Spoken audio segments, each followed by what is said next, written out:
Hello everyone, welcome back to my channel. इस video में हम लॉन्ग ब्लाउज़ की कटिंग और स्टिचिंग देखेंगे, जिसकी जो रेडी लेंथ है वो 22 इंच है और यहाँ पे मैं 24 इंच पे मैंने सबसे पहले मार्क किया हुआ है।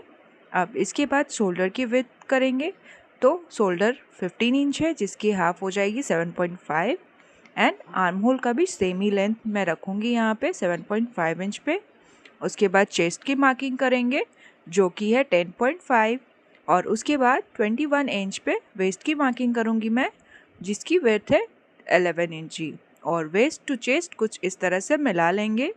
और यहाँ पे एक्स्ट्रा मार्जिन जो मैं रख रही हूँ वो 2 इंची की रख रही हूँ और कुछ इस तरह से स्ट्रेट लाइन मिला लेंगे। आर्म होल की शेप दूंगी, आर्म होल का हाफ लेके कुछ इस तरह से हमें शेप दे देना है। अब नेक विड्थ जो है वो 3.5 इंच है और डेप्थ जो है वो मैं यहाँ पे 2 इंच ही रख रही हूँ। ये बैक की कटिंग में कर रही हूँ सबसे पहले और यहाँ पे हल्का राउंड में शेप दे दूँगी।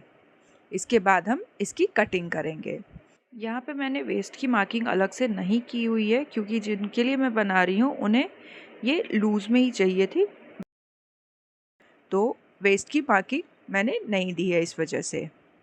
अब मैं फ्रंट की मार्किंग करूँगी, तो फ्रंट के लिए मैं ओपन साइड से ही कटिंग करूँगी क्योंकि फ्रंट ओपन रखना है। तो ये जो किनारी वाले साइड्स होते हैं वो आप हाफ इंच मार्जिन ले लीजिएगा कट करके निकालने के लिए। उसके बाद फ्रंट पे कुछ इस तरह से रखते हुए मैं कट करूँगी। इसके ऊपर जो पट्टी बटन पट्टी होगी वो मैं ऊपर से लगाऊँगी, इस वजह से मैं एक्स्ट्रा लेके नहीं कट कर रही हूँ। अगर आप साथ में ही कट करना चाहते हैं तो 2 से 2.5 इंच का आप एक्स्ट्रा पट्टी के लिए ले लीजिएगा। यहाँ पे same marking as it is हमें कर लेनी है, फिटिंग की भी और जो लूजिंग की है वो भी। नेक की विड्थ की मार्किंग कर लेनी है, आर्म होल का शेप दे लेना है। उसके बाद फ्रंट आर्म होल की शेप आपको अलग से देनी होगी। तो पहले मैं यहाँ नेक की डेप्थ लगा ले रही हूँ जो कि है 6.5 इंची और इस तरह से शेप दे देने हैं और फ्रंट आर्म होल का भी शेप ले लेना है हाफ इंच अंदर की तरफ और हमें मार्किंग के ऊपर कटिंग कर लेनी है। और यहाँ पे हमारा फ्रंट और बैक दोनों कट करके रेडी हो गया है। यहाँ पे फ्रंट नेक में अभी नहीं कट कर रही हूँ, आगे चल के कट करूँगी। अब यहाँ पे हम पट्टी के लिए बटन पट्टी के लिए फैब्रिक को कट करेंगे, तो नेक जो ऊपर से है वो तो कट के निकल जाएगा, तो उससे थोड़ा सा ही बड़ा पट्टी मैंने यहाँ पे लिया हुआ है। जो यहाँ पे मेरे पास बची हुई फैब्रिक थी उसमें से मैं कट करूँगी और ऐसी 2 पट्टियाँ मुझे कट करनी है जिसकी विड्थ मैं 3 इंच ही रखूँगी। तो यहाँ पे मैं 6 इंच चौड़ी और नेक विड्थ घटाने के बाद जो लेंथ बची थी उतनी लेंथ की मैं ये पट्टी कट कर रही हूँ। ये देखिए, ऐसे करते हुए हमें डबल पट्टी कट करके निकाल लेनी है। तो चलिए इसे भी मैं कट कर लेती हूँ और इसे कटिंग करने के बाद स्लीव्स की भी मैंने नॉर्मल कटिंग करके उसे रख लिया था। सीप्स पे थोड़े जॉइन आए थे, तो अगर वीडियो आप देखना चाहते हैं तो आप मुझे कमेंट में ज़रूर बताइएगा। इस वीडियो में मैंने स्लीव्स की कटिंग नहीं बताई हुई है। अब चलिए चलते हैं स्टिचिंग की तरफ। यहाँ पे हम सबसे पहले बैक नेक की स्टिचिंग देखते हैं। यहाँ पे बैक नेक के अकॉर्डिंग आपने बहुत सारे नेक को देखा होगा कट करके बनाते हुए, पर मैं यहाँ पे आपको दूसरे तरीके से बता रही हूँ। यहाँ पे ये मेरा फैब्रिक था, इसकी विड्थ और लेंथ जो है वो बैक नेक से थोड़ी ज़्यादा है, तो बैक नेक को फैब्रिक के ऊपर कुछ इस तरह से रख लेना है। आप कोई भी नेक इस तरह से बना सकते हैं, इससे भी बहुत अच्छी फिनिशिंग आती है। और इसे अच्छे से रखते हुए पिन कर लूँगी मैं। पिन करने के बाद हाफ इंच जितना मार्जिन या फिर जो भी आप मार्जिन लेते हैं 1 पैर जितना, वो आप लेके और सिल लें। उसके बाद जो भी एक्स्ट्रा फैब्रिक है उसे कट करके निकाल लें। ध्यान रखें, फैब्रिक हमें जो भी हमारी नेक है उससे ज़्यादा ही लेना है। यहाँ पे ये मेरी राउंड में ही फैब्रिक बची हुई थी, इस वजह से मैंने इसे ऐसे ही यूज़ किया हुआ है। अगर आपके पास बड़ी फैब्रिक हो तो आप वैसे ही यूज़ करें। अब छोटे छोटे नॉचेस लगाने के बाद राइट साइड टर्न करते हुए अंदर वाली फैब्रिक पे हमें एक टॉप स्टिच लगा लेना है।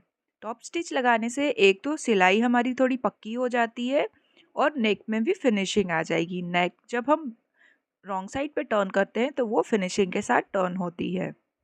ये देखिए, अब पूरे नेक में एकदम इक्वल से फैब्रिक रखते हुए 1 इंच जितना और एक्स्ट्रा फैब्रिक जो है वो आप कट करके निकाल लें। यहाँ पे मेरा उसी शेप में था तो मैंने फैब्रिक को कट नहीं किया था। अब फ्रंट वाला पार्ट को लेंगे और उसमें हम सबसे पहले ये पट्टी लगाएंगे। यहाँ पे हमने 2 पट्टी ली हुई थी। ये देखिए, जिसकी विड्थ 3 इंच मैंने रखी हुई है और लेंथ 20.5 इंच है। अब इसे एक पार्ट को हटा लेंगे और एक साइड को हम लेंगे और नीचे की तरफ से मैं पट्टी को ज्वाइन करना स्टार्ट करूँगी, क्योंकि पट्टी की लेंथ फुल नेक तक नहीं जाएगी। मतलब जितनी हमें ज़रूरत है बस उतनी ही पट्टी थी मेरे पास। इस वजह से मैं नीचे से स्टार्ट कर रही हूँ ताकि फैब्रिक वेस्ट ना हो। और नीचे से स्टार्ट करते हुए मैं राइट साइड पे पट्टी को रखते हुए इसे स्टिच कर रही हूँ। इसे सीधी स्टिच कर लेना है। जैसे मैं आपको करके दिखा रही हूँ, आपको भी सेम उसी तरीके से कर लेना है, या फिर मैं ये तरीका वही वाला यूज़ कर रही हूँ जो हम ब्लाउज़ के लिए यूज़ करते हैं पट्टी लगाने के लिए। फिर कुछ इस तरह से फ़ोल्ड करते हुए अंदर वाली सिलाई को कवर करते हुए हमें इसे फ़ोल्ड करके ऊपर से टॉप स्टिच लगा लेनी है। और इसे लगाने के बाद ये जो टॉप स्टिच कंप्लीट हो जाएगी, हमारी एक पार्ट कंप्लीट हो जाएगी। सेम इसी तरीके से हमें दूसरे पार्ट को भी रेडी कर लेना है। यहाँ पे मैं डबल सिलाई लगा के इसे फिनिश कर दिया है मैंने। अब सेम इसी तरीके से दूसरे वाले पार्ट को भी मैंने कंप्लीट कर लिया है। अब इसकी नेक को हम कट करेंगे और नेक को बनाएंगे। तो चलिए, सबसे पहले मैं नेक को कट कर लेती हूँ। यहाँ पे जो मैंने शेप दिया हुआ था सेम उसी शेप में मैं नेक को कट कर लूँगी।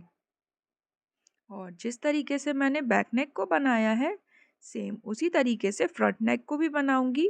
बट बैक नेक में अभी हमने सिलाई करके कंप्लीट नहीं किया है, बट फ्रंट वाले नेक को हम पहले कंप्लीट कर लेंगे, फिर शोल्डर ज्वाइन करेंगे और उसके बाद हम कटिंग करेंगे। ये देखिए, जो नेक मैंने कट करके रखा था वो मैंने आपको रख के दिखाया, उससे मैंने इतना एक्स्ट्रा लिया हुआ था। अब इसे सेम ऐसे रखते हुए यहाँ पे आप पिन लगा लें ताकि नेक मूव ना करे और इसके ऊपर हमें सिलाई लगा लेनी है। ये तरीका भी आप आजमा के देखिएगा, ये बहुत ही अच्छा तरीका है इजी वे में और बहुत अच्छी फिनिशिंग भी आती है। फ्रंट साइड से मैंने ये फैब्रिक को थोड़ा एक्स्ट्रा रखा हुआ था जो कि हमें टर्न करने में आराम होगा। यहाँ पे छोटे छोटे नॉचेस लगा के और कुछ इस तरह से हमें फोल्ड कर लेना है और टॉप स्टिच लगा लेना है। टॉप स्टिच हमें फैब्रिक को अंदर की साइड पे रखते हुए लगानी है। जो टॉप स्टिच लगाएंगे वो हमें टॉप में या फ्रंट वाले पार्ट में नहीं दिखना चाहिए, वो हमें अंदर वाली साइड पे पट्टी पे लगानी है। ये देखिए, ये टॉप स्टिच हमारी कंप्लीट हो गई। अब नेक को फोल्ड करते हुए मैं इसके ऊपर सिलाई लगाऊंगी। यहाँ पे मैं तुरपाई नहीं करने वाली हूँ क्योंकि ये जो फैब्रिक थी इस पे सिलाई हमारी दिख नहीं रही थी, तो कोई प्रॉब्लम नहीं है। अगर आपकी सिलाई दिखने वाली है, फैब्रिक लाइट कलर की है, तो आप तुरपाई करें फिनिशिंग के लिए। यहाँ पे मैं सिल के ही इसे कंप्लीट कर रही हूँ। फोल्ड करते हुए अच्छे से बराबर से मिलाते हुए आपको नेक को कंप्लीट कर लेना है। ये देखिए कितने फिनिशिंग के साथ हमारा नेक बन गया। सेम इसी तरीके से हमें दूसरा वाला भी नेक बना लेना है। फ्रंट का नेक भी कंप्लीट हो गया और बैक का नेक, तो अब हम शोल्डर ज्वाइन करेंगे। बैक का नेक मैंने इस वजह से नहीं किया था ताकि मैं ऐसे शोल्डर को ज्वाइन कर सकूं। फ्रंट वाले को रखते हुए बैक वाले को उसके ऊपर ओवरलैप करेंगे और सीधी सिलाई लगा देंगे। सेम इसी तरीके से दूसरे वाले साइड को भी हमें कंप्लीट कर लेना है और उसके बाद फिर बैक नेक को भी मैं सिल के ही कंप्लीट करूँगी। एक शोल्डर यहाँ पे हमारा कंप्लीट हो गया। सेम इसी तरीके से हमारा दूसरा शोल्डर भी कंप्लीट करेंगे हम। ये देखिए, इससे फिनिशिंग थोड़ी अच्छी आ जाती है, फ्रेश नेक दिखता है शोल्डर की तरफ ज्वाइन करने पे। ऐसे ही अंदर की तरफ दोनों राइट साइड अंदर और उस वाले पट्टी को टर्न करना है और इसके बाद हमें सीधी सिलाई लगा लेनी है। यहाँ पे हमारा शोल्डर ज्वाइन हो गया। अब जो नेक था, जैसे हमने फ्रंट में अंदर की तरफ फोल्ड करते हुए सिलाई लगाई थी, सेम उसी की तरह हमें बैक नेक को भी कंप्लीट करना है। फोल्ड करते हुए बराबर से सिलाई लगा लेनी है। यहाँ पे हमारा फ्रंट और बैक नेक दोनों कंप्लीट हो गया और शोल्डर भी ज्वाइन हो गया।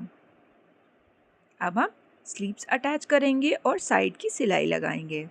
स्लीव्स जैसे कि मैंने पहले बताया हुआ है आपको कि मैंने कट करके रखा था, और ये देखिए यहाँ पे मैंने ज्वाइन भी किया हुआ है। ये फैब्रिक थोड़ी कम पड़ रही थी विड्थ में, तो मैंने ज्वाइन करके स्लीव्स की कटिंग कर ली है। स्लीव्स मैं सेंटर से ही ज्वाइन करती हूँ। सेंटर से ज्वाइन करने पे थोड़ी फिनिशिंग अच्छी आती है और स्लीव्स छोटे बड़े नहीं होते, आगे पीछे नहीं घूमते हैं। तो एक साइड ज्वाइन कर लिया, सेम उसी तरीके से सेंटर से दूसरी साइड भी ज्वाइन कर लेंगे और उसके बाद हम जो फिटिंग की सिलाई है वो लगाएंगे। तो दोनों यहाँ पे ऑलमोस्ट मेरी स्लीव लग के रेडी हो गई है। अब हम फिटिंग की सिलाई लगाने वाले हैं। उससे पहले आप ये देख लीजिए कितने अच्छे से हमारी स्लीव्स अटैच हो गई हैं। अब हम साइड की जो फिटिंग की सिलाई है वो लगा रहे हैं। तो आप अपने अकॉर्डिंग जो भी आपकी फिटिंग की मार्जिन है वो आप लेते हुए उसकी मार्किंग कर लें और इसके ऊपर आपको सिलाई लगा कर इसे कंप्लीट कर लेना है। इसे मैं चॉक लेंथ तक या फिर साइड पे जितनी लेंथ तक हमें चाहिए आप उतनी लेंथ तक ही सिलाई लगा लें। मैं यहाँ पे मार्क करके अपनी सिलाई लगा रही हूँ। सेम इसी तरीके से दूसरी साइड भी सिल लेंगे। उसके बाद कुछ इस तरह से डबल फोल्ड करते हुए हमें सिलाई लगानी है। यहाँ पे भी मैं तुरपाई नहीं करूँगी, सिलाई ही लगाऊंगी। तो फ्रंट वाले पार्ट से मैं स्टार्ट करूँगी और दूसरे फ्रंट तक जाके एंड करूँगी।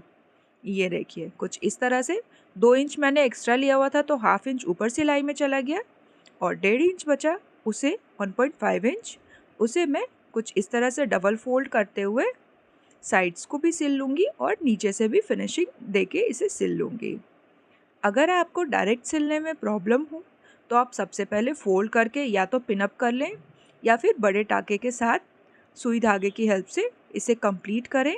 उसके बाद आप सिलाई लगाएं और जो भी बड़े टाके हों वो आप बाद में निकाल सकते हैं। शुरू में आप थोड़ी सी मेहनत करोगे तो आपके कपड़े में फिनिशिंग अच्छी आएगी। सिलाई करने के बाद कपड़ा अच्छा दिखेगा। और हमेशा सिलने के बाद एक बार प्रेस ज़रूर लगाएं। प्रेस से आप अलग ही डिफरेंस पाएंगे और अलग ही एक फिनिशिंग लुक आता है। यहाँ पे ये पूरा कंप्लीट हो गया। ये देखिए कितना अच्छा सा बना है, फ्रेश एकदम। अब मैं यहाँ पे फ्रंट में बटन लगा दूंगी और ये हो गया हमारा ब्लाउज कंप्लीट। ये रहा इसका final look. Thanks for watching.